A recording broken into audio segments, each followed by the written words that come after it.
Hürmetlik vatandaşım, etkiliksimizden ikincisi başlayımız. Şanganlıkla Xitaylaştırışını rədd qıldı. Amerika Qoşma Ştatları Dövlət Məclisi Avam Palatası, yani bir qatım Şanganın demokratiyası ve kişilik hukukları doğrusunda kanun layihə oturuq qoydu. Mavzulu xəbər 3-cü ayının 1-ci günü Cumhuriyet Nəzarət orbitində elan qılındı. Xəbər mındaq başlandı. Ötken yılı kanun layihə oturuq qoyğandan keyin Amerika Qoşma Ştatlarının Dövlət Məclisi yani bir qatım Şangan kişilik hukuk ve demokratiya kanun layihəsi oturuq qoyub Amerika Qoşma Ştatlarının Dövlət Məclisi əzaları Amerika Qoşma Ştatları hökumətinin Şanganın özünü başquruşuğa ve kişilik hukukun tərəqqiyatı köngül bölüşünü 2017 yılı Şanganın adil ve erkin haqiqi saylam ötküzüşünü ümit qıldı. Reuters agentliği mında xəbər qıldı. Amerika Qoşma Ştatları Dövlət Məclisi Avam Palatası Nopozluq Palata azası Chris Smith əpəndi ve Nopozluq Dövlət Ərbabı Palata azası Dana Rora Bakır əpəndi.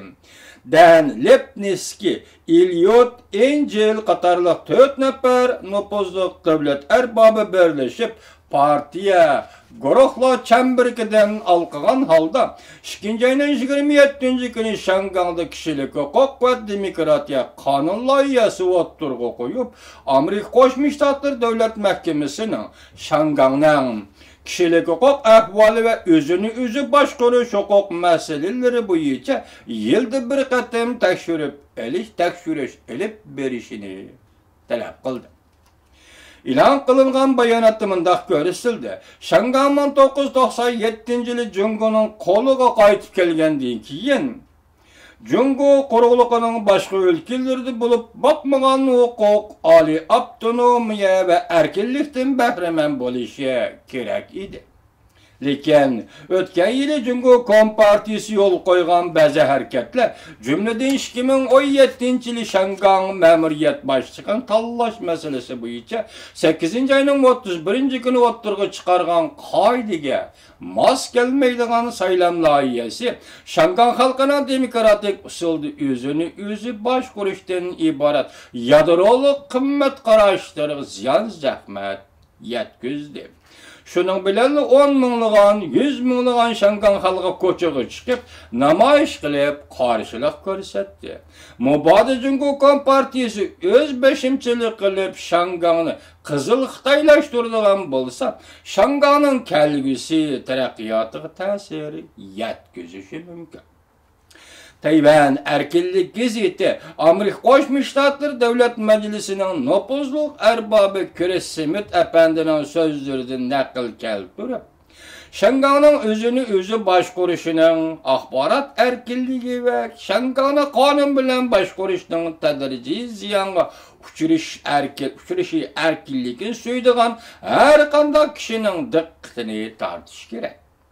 Eğer Cumhuriyet Kompartiyası Şanganı barğan sırı Cumhuriyet'nin müstabit düzüm bilen başqurduğan algı düşürüp koysa, ondaqda Amerika Qoşma Ştatları növbətlik Şangan siyasını davamlaşdırışqa çarəsiz qalıdır.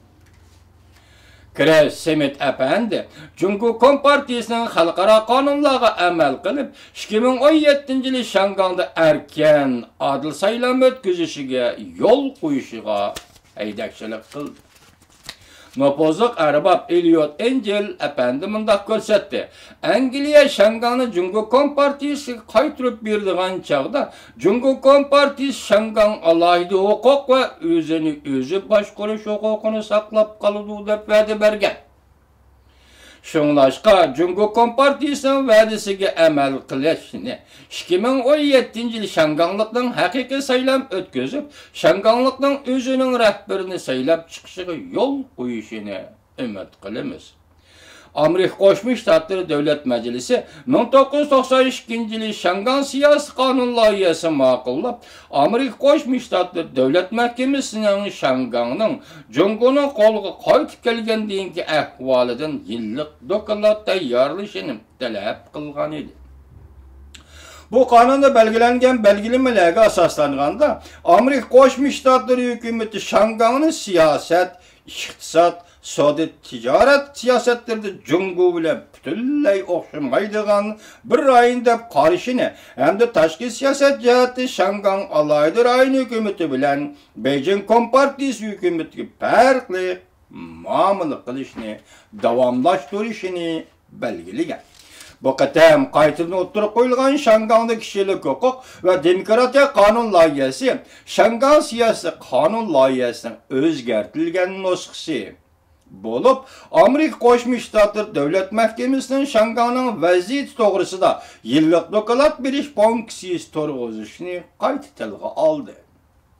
Amerika Qo'shma Shtatlari Davlat Majlisi nopozliq arboblar Shangang demokratiyasi to'g'risida qonun loyiha o'ttirig'i elib chiqdi. 2014-yili 11-oyning 13-kuni Amerika Davlat Majlisi va ma'murlar birlashgan Jungo komiteti Demokratlar partiyasi Cumhuriyetler partiyasining Davlat Majlisidagi a'zolari birlashib partiya guruhlarining manfaatidan olqigan holda Shangangda kishilik huquq demokratiya qonun loyihasini o'ttirg'i qo'ygan. Shu chog'da Davlat Majlis Jungo komitetining raisi Shirot Brown apandi mundaq ko'rsatgan. Shangangning erkinligi va demokratiyasi navbatda Jungo kompartiyasining tahdidiga uchirdi. Biz Shangang xalqining hammaga barobar bo'ladigan huquqlarini qat'iy qo'g'dishimiz lozim. Jumladan 2017-yildan keyingi vaqtda erkin haqiqiy saylam o'tkazishni qo'llashimiz lozim. Davlat Majlisi Tashqi munosabatlar komiteti Sharq Osiyo Tinch okean ishlar guruhining raisi Ben Cardin apandi mundaq ko'rsatdi. Dunyoda nurg'un yerlarda fuqarolar jamiyati va demokratiya erkinlik daxli tarozga uchrayotdi. Shangang bu ahvolning oldingi sepida turib kelyapti. Amerikaning bu tahdidga zarba beradigan va kishilik huquqni qo'g'daydigan mas'uliyati bor deb ko'rsatdi.